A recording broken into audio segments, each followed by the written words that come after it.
untuk mendapatkan derajat mulia di sisi Allah Subhanahu wa taala, terlebih dahulu harus bisa bertakwa kepadanya. Sedangkan untuk bisa bertakwa, terlebih dahulu harus melakukan semua kewajiban dan meninggalkan larangan. Dengan cara tersebut, seseorang akan bisa menjadi pribadi yang bertakwa sehingga mendapatkan derajat yang mulia di sisi Allah Subhanahu wa taala. Ma'asyiral muslimin rahimakumullah, instrumen ketakwaan tidak hanya harus kita tumbuhkan dalam ibadah-ibadah saja atau dalam hal-hal yang bersifat religius. Ketakwaan harus selalu kita tumbuhkan sekalipun dalam keadaan tersulit, sebab hanya bertakwalah yang mampu menghapus segala dosa yang dilakukan oleh manusia. Dalam sebuah hadis Rasulullah sallallahu alaihi wasallam bersabda, "Ittaqillah haitsu ma kunta wa atbi'is sayyi'atal hasanata tamhuha wa khaliqin nasa bi khuluqin hasanin." Bertakwalah kamu kepada Allah dimanapun engkau berada, dan ikutilah perbuatan buruk dengan perbuatan baik. Niscaya perbuatan baik itu akan menghapusnya, dan bergaullah dengan manusia menggunakan akhlak yang baik. Hadis riwayat Mu'adz bin Jabal.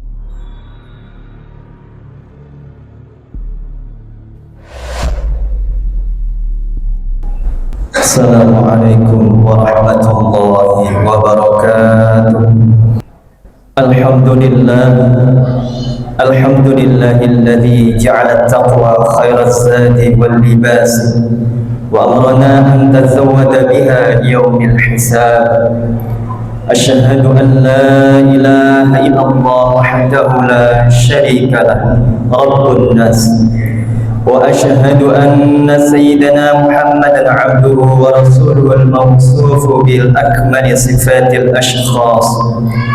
Allahumma fasalli wa sallim ala sayyidina Muhammadin, kana sadiqal wa'di wa kana rasulan nabiyya, wa ala alihi wa sahbihi ajma'in wa sallim tasliman katsira.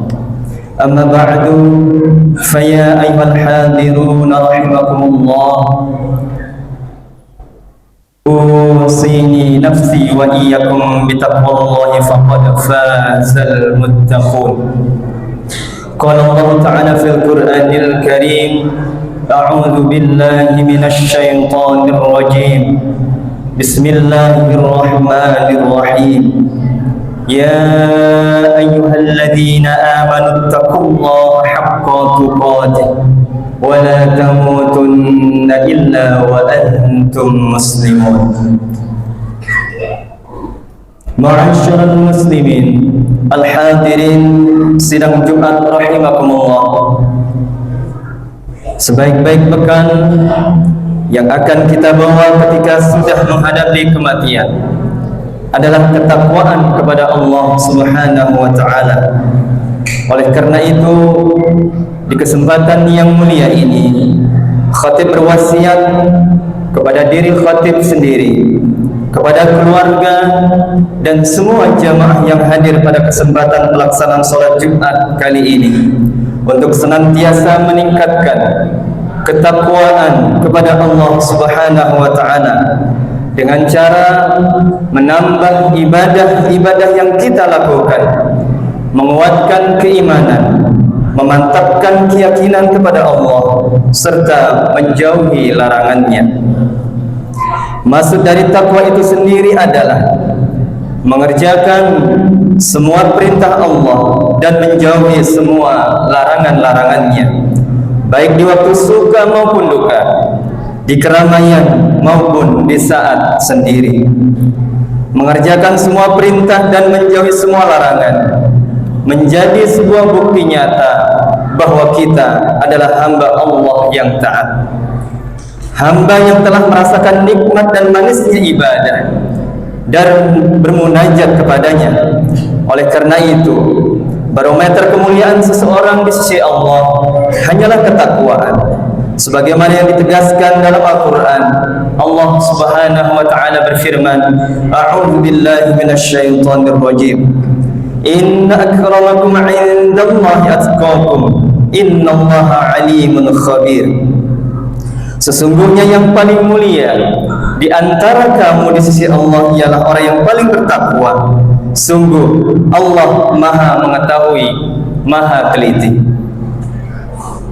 Imam Fakhruddin Ar-Razi dalam kitab tafsir Mafatihul Ghaib juz 23 halaman 227 menjelaskan bahwa untuk mendapatkan derajat mulia di sisi Allah Subhanahu wa taala, terlebih dahulu harus bisa bertakwa kepadanya. Sedangkan untuk bisa bertakwa, terlebih dahulu harus melakukan semua kewajiban dan meninggalkan larangan. Dengan cara tersebut, seseorang akan bisa menjadi pribadi yang bertakwa sehingga mendapatkan derajat yang mulia di sisi Allah Subhanahu wa taala. Ma'asyiral muslimin rahimakumullah, instrumen ketakwaan tidak hanya harus kita tumbuhkan dalam ibadah-ibadah saja atau dalam hal-hal yang bersifat religius. Ketakwaan harus selalu kita tumbuhkan sekalipun dalam keadaan tersulit, sebab hanya bertakwalah yang mampu menghapus segala dosa yang dilakukan oleh manusia. Dalam sebuah hadis Rasulullah SAW bersabda, ittaqillah haitsu ma kunta wa atbi'is sayyi'atal hasanata tamhuha wa khaliqin nasa bi khuluqin hasanin. Bertakwalah kamu kepada Allah dimanapun engkau berada, dan ikutilah perbuatan buruk dengan perbuatan baik. Niscaya perbuatan baik itu akan menghapusnya, dan bergaulah dengan manusia menggunakan akhlak yang baik. Hadis riwayat Mu'adz bin Jabal. Ma'asyiral muslimin, selain mendapatkan derajat yang mulia di sisi Allah dan ampunan atas segala dosa, ketakwaan juga bisa menjadikan kita sebagai hamba yang bijak. Hal ini sebagaimana firman Allah dalam Al-Quran surah Al-Anfal ayat 29. A'udzu billahi minasyaitonir rajim. Ya ayyuhalladzina amanu in tattaqullaha yaj'al lakum furqanan wa yukaffir 'ankum sayyi'atikum wa yaghfir lakum wallahu dzul fadlil 'azim. Wahai orang-orang yang beriman, jika kamu bertakwa kepada Allah, niscaya Dia akan memberikan furqan, kemampuan membedakan antara hak dan batil kepadamu, dan menghapus segala kesalahanmu dan mengampuni dosa-dosamu. Allah memiliki karunia yang besar.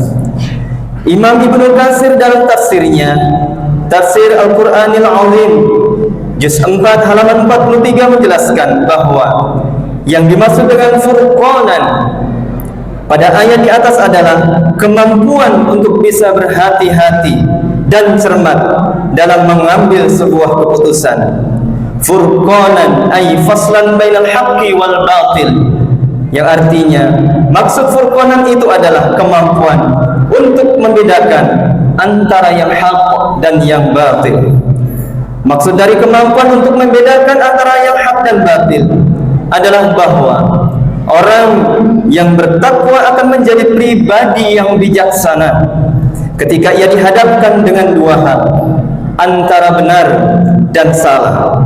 Maka ia akan memilih yang benar dan meninggalkan yang salah karena pengetahuan dan anugerah dari Allah Subhanahu wa taala. Dengan demikian, siapa saja yang bertakwa kepada Allah dengan melakukan semua perintahnya dan meninggalkan larangannya, maka Allah akan memberikan anugerah berupa kemampuan untuk membedakan antara yang benar dan yang salah. Dengan anugerah tersebut, ia akan menjadi seorang hamba yang mendapatkan pertolongan darinya. Ia akan mendapatkan keselamatan dunia dan akhirat, diberikan jalan keluar dalam urusan-urusan dunianya, mendapatkan keselamatan kelak di hari kiamat, diampuni semua dosa-dosanya. Ma'asyiral muslimin rahimakumullah, demikian khutbah pada siang yang mulia ini. Semoga bermanfaat dan membawa berkah bagi kita semuanya, serta bisa menjadi penyebab untuk meningkatkan ibadah, ketakwaan, keimanan dan menjauhi segala larangan-larangannya. Fa'tabiru ya ulil absar la'allakum turhamun.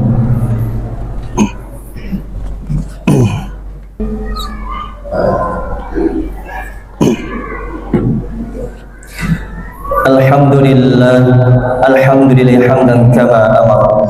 Asyhadu an la ilaha illallah wahdahu la syarika lah, ilahun lam yazal ala kulli syai'in wakila. Wa asyhadu anna Muhammadan abduhu wa rasuluhu wa habibuhu wa khaliluhu, akramul awwalin wal akhirin, al-mab'uts rahmatan lil alamin. Allahumma salli wa sallim ala Sayyidina Muhammad wa ala alihi wa ashabihi wa man kana lahum minat tabi'in, salatan daimatan bidawamis samawati wal ardi. Amma ba'du, faya ayyuhal hadirun, ittaqullaha haqqa tuqatih wa dharul fawahisha ma zahara minha wa ma batan, وحافظوا على الطاعة والحضور الجمعة والجماعة والصوم وجمع المأمورات والواجبات. واعلموا أن الله أمركم بأمر بدأ بنفسه وثنى بملائكة المسبحات بقدسه. إن الله وملائكته يصلون على النبي يا أيها الذين آمنوا صلوا عليه وسلموا تسليما. اللهم صل على سيدنا محمد وعلى آل سيدنا محمد كما صليت على سيدنا إبراهيم وعلى آل سيدنا إبراهيم، وبارك على سيدنا محمد وعلى آل سيدنا محمد كما باركت على سيدنا إبراهيم وعلى آل سيدنا إبراهيم في العالمين إنك حميد مجيد. اللهم اغفر للمؤمنين والمؤمنات والمسلمين والمسلمات الأحياء منهم والأموات إنك سميع قريب مجيب الدعوات ويا قاضي الحاجات إنك على كل شيء قدير. رضينا بالله ربا وبالإسلام دينا وبمحمد النبي ورسولا.